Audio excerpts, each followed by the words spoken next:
हमारे साथ सीधा रुख करेंगे दिल्ली बीजेपी मुख्यालय का। सहयोगी अक्षय कुमार राय लगातार बने हुए हैं। अक्षय, सबसे बड़ा फैक्टर आप क्या देख रहे हैं हरियाणा में, और ऐसा क्या रहा जिससे दिल्ली से या एग्जिट पोल के जो लोग हैं वो भाप नहीं पाए, और सबसे अहम सवाल, क्या ये vocal versus non vocal voter का चुनाव हो गया?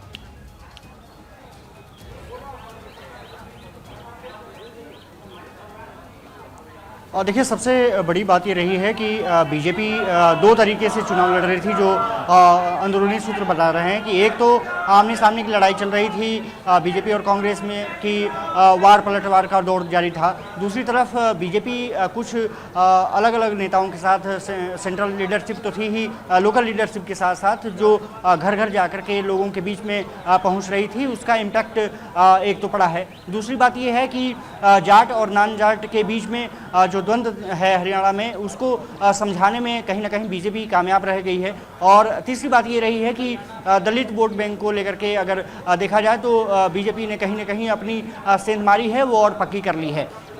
इसके अलावा अगर चौथे फैक्टर पर देखा जाए तो जाट वोट के अलावा जो सबसे ज़्यादा इम्पैक्टफुल अगर हरियाणा में देखा जाता है तो यादव वोट देखा जाता है। और यादव वोट बैंक कभी एक समय कांग्रेस का गढ़ माना जाता था, लेकिन उसको बीजेपी ने अपने पाले में कर लिया है। तो ये चार फैक्टर महत्वपूर्ण रहे हैं, और खास करके जो बीजेपी ने रणनीति बनाई थी उस पर वो कामयाब होते हुए दिखी हैं। आपने देखा होगा कि लगातार जो मुख्यमंत्री रहे हैं बीजेपी के शासित राज्यों के, चाहे वो भजन लाल शर्मा रहे हों, मोहन यादव रहे हों, पुष्कर सिंह धामी रहे हों, इन्होंने लगातार हरियाणा का दौरा किया, और उसका इम्पैक्ट रहा कि जो यमुनानगर के इलाके से बात करें, करनाल के जो क्षेत्र से बात करें, यहाँ पर बीजेपी को ठीक ठाक सीटें मिली हैं। और साथ ही साथ अगर देखा जाए तो कांग्रेस के जो गढ़ रहे हैं वहाँ भी इन्होंने सेंधमारी की है। कह सकते हैं कि जो राज्यों के मुख्यमंत्रियों को उतारना, विधानसभा सीटों पर उतारना, उसका